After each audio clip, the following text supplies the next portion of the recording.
Guys, katanya di sini iaitu Indonesia dan Malaysia akan bergabung untuk menghalau China daripada Laut Cina Selatan. So, bagaimana ceritanya dan video? Mari kita sama-sama tonton dan reaction bersama dengan saya. Jom.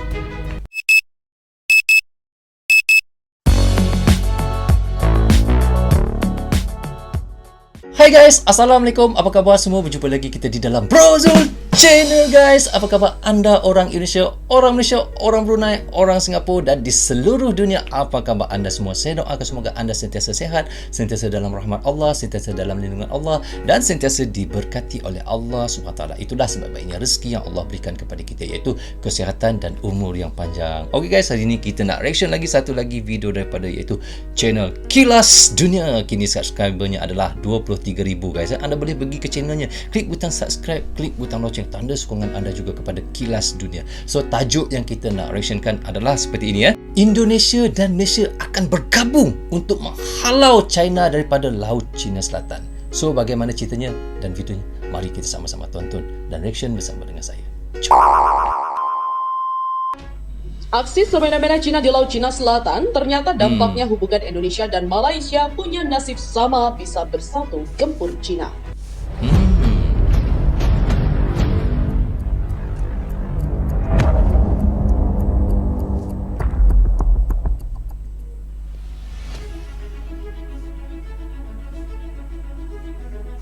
Aksi semena-mena Cina di Laut Cina Selatan, ternyata dampaknya hubungan Indonesia dan Malaysia punya nasib sama, bisa bersatu gempur Cina. Konflik di Laut Cina Selatan telah menyeret Cina yang telah mengklaim sebagian besar wilayah tersebut dan beberapa negara ASEAN yang merasa dirugikan atas klaim Cina. Beberapa negara ASEAN tersebut adalah Indonesia dan Malaysia yang cukup geram dengan tingkah Cina itu. Awalnya, menurut CNN, kapal Malaysia Capella Barat sedang mencari ikan di perairan juga diklaim oleh Beijing. Lalu kapal survei Tiongkok dan kapal penjaga pantai berlayar ke daerah tersebut dan mulai melakukan pemindaian. Menurut gambar satelit yang dianalisis oleh Institut Transparansi Maritim Asia atau AMTI, Malaysia juga mengerahkan kapal laut ke daerah itu yang kemudian didukung oleh kapal perang AS bersama di Laut Cina Selatan. Beijing mengklaim sedang melakukan kegiatan normal di perairan di bawah yurisdiksi Tiongkok. Tetapi selama bertahun-tahun, kapal Tiongkok dituduh memburu negara-negara yang mencoba mengeksplorasi sumber daya di perairan yang diklaim Cina sebagai miliknya. Sekarang para ahli mengatakan kapal-kapal Cina mengadopsi taktik yang semakin kuat sehingga kini Malaysia pun terancam juga disebabkan China sentiasa menceroboh di kawasan Laut Cina Selatan tersebut hingga nelayan-nelayan Malaysia sendiri pun tidak berani untuk menarik ikan baru dengan kekuatan regional utama seperti Malaysia dan Indonesia. Greg Pauling, Direktur AMTI mengatakan negara-negara itu lebih penting daripada sebelumnya karena kapal-kapal Cina memperluas jangkauan mereka di kawasan itu, sebagian besar karena pembangunan lanjutan pulau-pulau buatan Beijing di Laut Cina Selatan.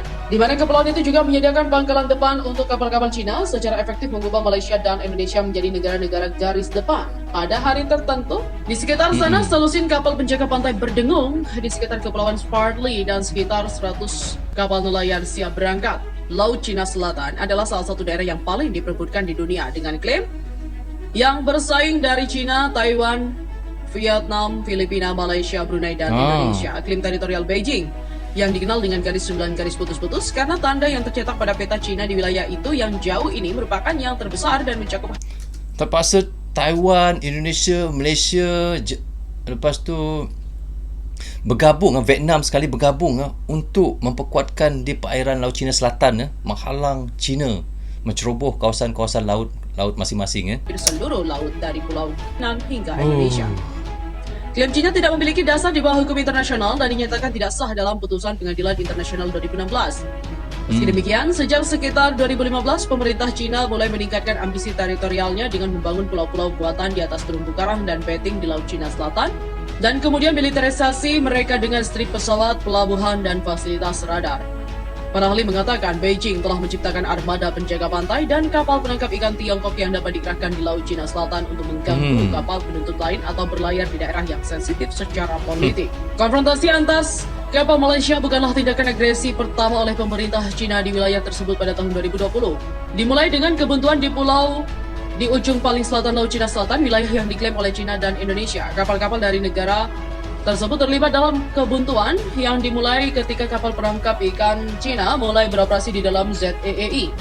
Akhirnya Indonesia mengerahkan para pesawat fighter F-16 dan kapal-kapal angkatan laut ke kepulauan itu dan Presiden Joko Widodo secara pribadi terbang ke daerah itu dalam suatu pertunjukan kekuatan yang tidak bisa dari negara tersebut. Pada bulan April, sebuah kapal pengintai maritim Tiongkok menabrak dan menenggelamkan kapal nelayan Vietnam di dekat Kepulauan Paracel yang disengketakan di Laut Cina Selatan. Tindakan itu mendorong Vietnam untuk mengirimkan catatan diplomatik ke PBB yang menyatakan kembali kedaulatannya atas zona ekonomi eksklusifnya di Laut Cina Selatan. Wow. Kapal China sendiri mendaprak ataupun menghentam kapal Vietnam, nelayan Vietnam sendiri ya, kerana katanya menceroboh kawasan lautan dia. Sedangkan itu adalah kawasan laut Vietnam. Itulah saya kata, kalau laut dia sendiri, dia sanggup buat apa saja. Cuba kalau dia masuk laut Cina Selatan orang lain, orang tak boleh buat apa pun. Kementerian Luar Negeri Geng Shuang menanggapi dengan mengatakan China akan mengambil semua langkah yang diperlukan untuk melindungi kepentingan Beijing di kawasan itu. Beijing juga memiliki sejarah panjang melecehkan kapal-kapal negara lain di Laut Cina Selatan. Sebagian besar dari Vietnam dan Filipina dan kadang-kadang juga dari Malaysia dan Indonesia. Di masa lalu, para diplomat China telah membantu memenangkan pihak-pihak yang dirugikan, tetapi para ahli mengatakan dampak dari coronavirus dan munculnya apa yang disebut diplomasi prajurit serigala di Beijing telah menghilangkan pemutus arus dalam hubungan antara China dan para pesaing regionalnya.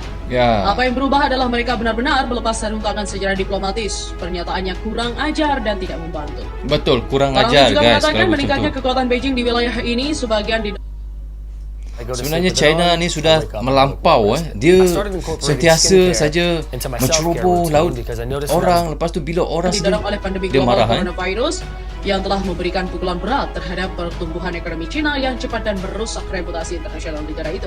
Pada pertemuan parlemennya pada bulan Mei, pemerintah China tidak menetapkan target untuk pertumbuhan PDB tahunan untuk pertama kalinya dalam beberapa tahun.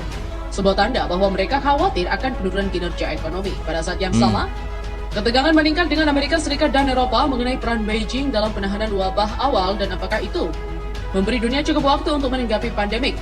Khawatir muncul seolah-olah cengkeramannya pada kekuasaan tergelincir Partai Komunis yang berkuasa melipat gandakan retorikanya dan pada agenda nasionalistiknya yang meliputi kontrol Laut Cina Selatan, kata para pakar. Beijing juga sangat ingin mengembangkan narasi bahwa AS mundur sebagai kekuatan global untuk memperkuat cengkeramannya di kawasan ini. Dan ini akan menunjukkan kepada penuntut Asia Tenggara bahwa kekuatan militer Amerika sedang menurun dan komitmennya terhadap kawasan itu berkurang, kata Story. Sejauh ini Malaysia dan Indonesia juga telah berusaha menghindari membiarkan Laut Cina Selatan mendominasi hubungan mereka dengan China. Tetapi dengan Beijing menandai wilayahnya di wilayah itu, masa diplomasi yang sunyi mungkin tidak bertahan selamanya. Dan inilah dampak bagi Indonesia jika terjadi perang di Laut Cina Selatan. Bakamla RI, yaitu Kepala Badan Keamanan Laut atau Bakamla Laksamana Madya TNI Aan Kurnia menegaskan Indonesia akan mengalami dampak langsung jika perang pecah di Laut Cina Selatan. Hal itu disampaikan Aan dalam diskusi daring yang digelar DPP GMNI bertajuk Bung Karno dan Geopolitik Asia Pasifik menakar dinamika Laut Cina Selatan pada Jumat. Apabila perang pecah di Laut Cina Selatan, maka Indonesia berpotensi mengalami dampak langsung, yaitu terjadinya kerusakan dan kehancuran di Natuna akibat salah sasaran eksplorasi dan eksploitasi sumber daya alam menjadi terhenti. Aan menambahkan Natuna berpotensi terlokalisir dan berdampak buruk bagi kehidupan masyarakat setempat. Berikutnya Indonesia bisa terlibat dalam perang termasuk kemungkinan adanya krisis ekonomi. Aan menyatakan terdapat beberapa strategi yang perlu dilakukan Indonesia. Apapun menyebut kita harus bisa memanfaatkan laut kita sendiri. Aan juga menambahkan Indonesia juga harus mampu membina hubungan baik dengan para pihak yang berkonflik. Dia juga menyebut ASEAN adalah media regional yang harus diberdayakan. Terlepas dari sejumlah kelebihan dan kekurangan, kelemahan ASEAN yaitu potensi ketidakpercayaan terhadap ASEAN. Karena 4 negaranya klaiman, kelebihannya kredibilitas ASEAN yang mampu menjaga kondisi anggotanya sehingga tidak ada pertikaian dan konflik panjang. Sementara terkait dengan ulah Cina di Laut Cina Selatan membuat rasa tak nyaman di Asia Tenggara meningkat. Vietnam dan Filipina mengingatkan meningkatnya rasa tidak aman di Asia Tenggara pada pertemuan puncak konferensi tingkat tinggi atau KTT ASEAN. Hal ini setelah China meningkatkan kegiatannya di Laut Cina Selatan yang disengketakan selama pandemi virus corona. Vietnam dan Filipina sudah mengajukan protes ke China setelah China secara sepihak mendeklarasikan pembentukan distrik administratif baru di pulau-pulau di jalur perairan bermasalah di Laut Cina Selatan yang juga diklaim menjadi wilayah Vietnam. So, begitulah yang seperti kata oleh admin, bagaimana Malaysia dan Indonesia ingin bergabung untuk membantras China untuk sentiasa menceroboh di Laut Cina Selatan, guys. Memang kita sudah tidak boleh nafikan lagi kedegilan China yang sentiasa menceroboh, yang sentiasa masuk, yang sentiasa keluar masuk ikut sesuka hati mereka ke Laut Cina Selatan, seperti kawasan blok itu adalah kawasan mereka, sedangkan mereka ada garisan mereka, putus-putus mereka ada kawasan mereka, ya. Tetapi mereka tetap juga menceroboh ke kawasan Laut Indonesia dan Laut Malaysia. Tetapi sekarang ni Malaysia dan Indonesia akan cuba untuk bergabung bersama-sama untuk menghalau China akan terus untuk masuk ke Laut Cina Selatan. Itulah sebaik-baiknya antara Malaysia dan Indonesia. Mereka harus bersatu. Kita harus bersatu guys untuk menghalang ataupun menghalau bila ada negara-negara lain yang masuk ke lautan kita ataupun negara kita. Sebab dia sudah terlampau guys, bukan setakat laut, udara Malaysia pun mereka sudah cerobohi. Apa lagi kita nak duduk diam Kita perlu bertindak, kita perlu untuk menghalau mereka dan menghalang mereka untuk cuba sesuka hati mereka untuk masuk dan keluar ke negara kita sesuka hati mereka. Apa diingat tu negara dia ke Malaysia dan Indonesia tu? Itu negara kita lah kan. Kita perlulah menjaga kedaulatan negara kita, betul tak guys? So okay guys, sampai di sini saja untuk reaction sekali ini. Semoga manfaat untuk kami di Malaysia dan untuk anda di Indonesia juga. Jangan berhenti menyokong Brozul Channel. Tanpa sokongan anda tiadalah Brozul Channel di dalam YouTube ini. Bagi anda yang suka cara saya reaction, anda boleh klik butang subscribe dan klik butang loceng, tanda sokongan anda juga kepada Brozul Channel. So okay guys, jaga keluarga anda dan diri anda, terutamanya anak isteri anda. Assalamualaikum, goodbye, bye bye.